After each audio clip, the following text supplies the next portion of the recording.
Hello दोस्तों, आपका स्वागत है मेरे चैनल पर। तो आप मेरे चैनल को सब्सक्राइब करें, लाइक करें, शेयर करें।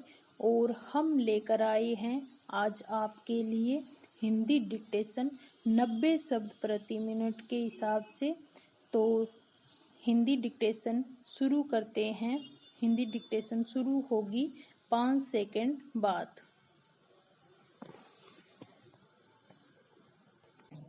क्या आपको मालूम है कि हमारा एक संविधान भी है कि जिसे बनाने में कोई 3 साल लगे और जिसे लिखने में एक आदमकद आदमी ने अपना जीवन दीप सुखा डाला था। और क्या आपको यह भी मालूम है कि इसे बनाने और लिखने में जो लोग जुटे वह लगे थे उनमें से करीब करीब सभी भारत की आज़ादी की लड़ाई के तपे तपाए सिपाही थे, जिनकी पूरी जवानी अपने सेनापति महात्मा गांधी के पीछे चलते ही और लड़ते बीती थी। क्या आपको मालूम है कि अभी अभी 26 नवंबर की जो तारीख बीती है वही हमारा संविधान दिवस है। और ठीक उसी संविधान दिवस पर संविधान के नाम पर शपथ लेने वाले महाराष्ट्र के राजनेताओं ने संविधान के शब्दों की और उसकी आत्मा की दूरियां ऐसी बिखेरी है कि अब संविधान की घायल आत्मा की कराह के अलावा वहाँ कुछ सुनाई नहीं देता है। कई बार लगता है और अब तो बार बार हर रोज लगता है कि संविधान एक बड़ा बट वृक्ष है, जिसकी शाखाओं पर हम सभी चमगादड़ों से उल्टा लटके हैं। और जो उल्टा लटका है उसे कभी कुछ सीधा दिखा है क्या? इस संविधान को बनाने में जिसने सबसे ज़्यादा मजदूरी की उन बाबा साहेब भीमराव अंबेडकर ने इसे लिपिबंद कर जब अपनी कलम धरी तभी यह भी कहा कि कोई भी संविधान उतना ही अच्छा या बुरा होता है जितना उसे चलाने वाले लोग होते हैं। और जो कभी पल भर के लिए भी संविधान सभा में गया नहीं, उसका एक शब्द लिखा नहीं, उस प्रक्रिया को कभी तवज्जो दी नहीं, लेकिन जिसकी गहरी विशाल छाया संविधान और उसके निर्माताओं पर पड़ती रही, उन महात्मा गांधी ने बहुत कुरेदने पर कुछ इस आश्चर्य की बात कही, देश चलेगा कैसे, इसकी फिक्र में ये सब दुबले हुए जा रहे हैं। मैं इस फिक्र में पड़ा हूँ कि देश बनेगा कैसे। चमगादड़ों, सोचो और बताओ कि जो बनेगा नहीं वह चलेगा कैसे। जो नहीं बना है उसे ही चलाने की पीड़ा से हम भी गुजर रहे हैं। और हमारा संविधान भी। जरा हिसाब तो लगाइए कि हमारा समाज कितनी जगहों से कितनी तरह से टूटा है। हमारी पुरागाथा का अष्टावर्ग की शर्मा जाए इतना विकलांग वह विकृत है हमारा समाज, जिसमें जातियां मिलती है, उपजातियां मिलती है, धर्म और संप्रदाय, अधर्म और जहरीली सांप्रदायिकता, कुसंस्कारी भाषाएं और बोलियां, रीति रिवाज भी और परंपराएं भी और पतनशील रिवायतें भी। ये सब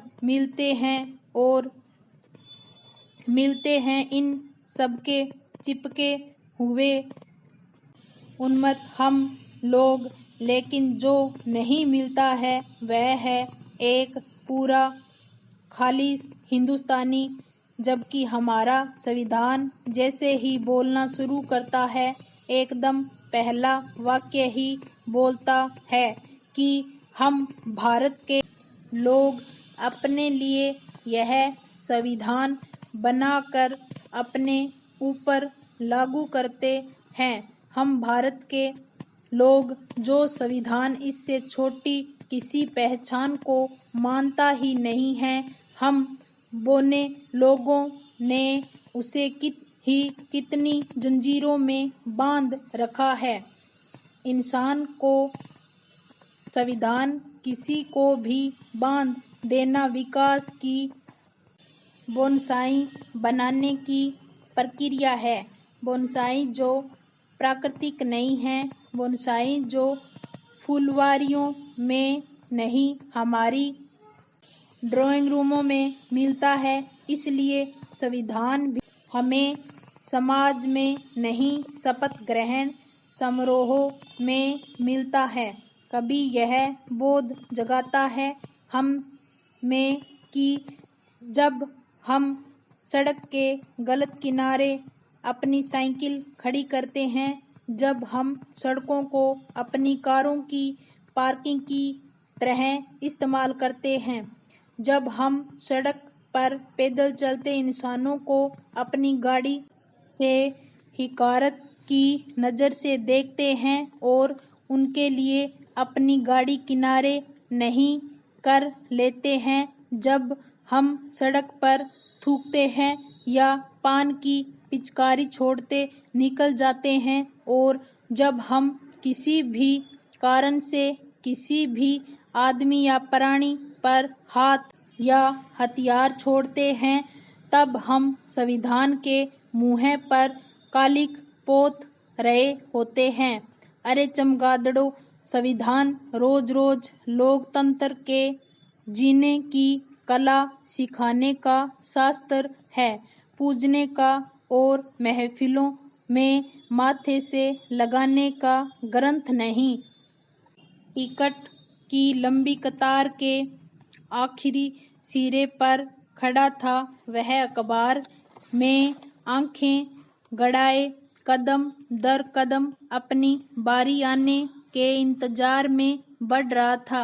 उसने न किसी को धक्का दिया, न वह किसी पर चिल्लाया, न ही अपने से आगे खड़े 5-10 लोगों के भी आगे खड़े किसी शख्स को नोट पकड़ाने की कोशिश की कि वह उसका टिकट भी ले। उससे जाने की जल्दी तो थी, लेकिन वह धैर्य का दामन थामे हुए था। तभी एक आदमी ने पीछे से आकर उसे कंधे पर हाथ रखा। मैंने देखा वह संविधान था। तभी अपना अस्तित्व किसी तरह संभालती, लड़खड़ाती, कांपती सी एक वृद्धा भी आ लगी कतार में। उसने अखबार से नजर बाहर निकाली, वृद्धा की तरफ देखा और फिर कतार से बाहर आकर उसे संभालते हुए सीधा टिकट खिड़की पर ले गया। इन्हें पहले टिकट लेने दो, नए टिकट लेने वाले से उसने कहा। उस आदमी ने भी वृद्धा को देखा और फिर अपना हाथ पीछे ले लिया। खिड़की की भीतर बैठे आदमी ने भी देखा कि कतार से बाहर का कोई कतार तोड़कर खिड़की पर पहुंचा है। उसने देखा और वृद्धा को टिकट दे दिया। टिकट लेकर उसी तरह कांपती, लड़खड़ाती वह चल पड़ी। वह आदमी फिर लौटकर कतार के पीछे आ लगा। मैंने देखा संविधान वही खड़ा था, लेकिन इस बार वह आनंद भरी हंसी से भरा था। चमगादड़ों, संविधान के वृक्ष पर उल्टा लटकना नहीं, उसके साथ सीधा खड़ा रहना सीखो। पाई स्टॉप।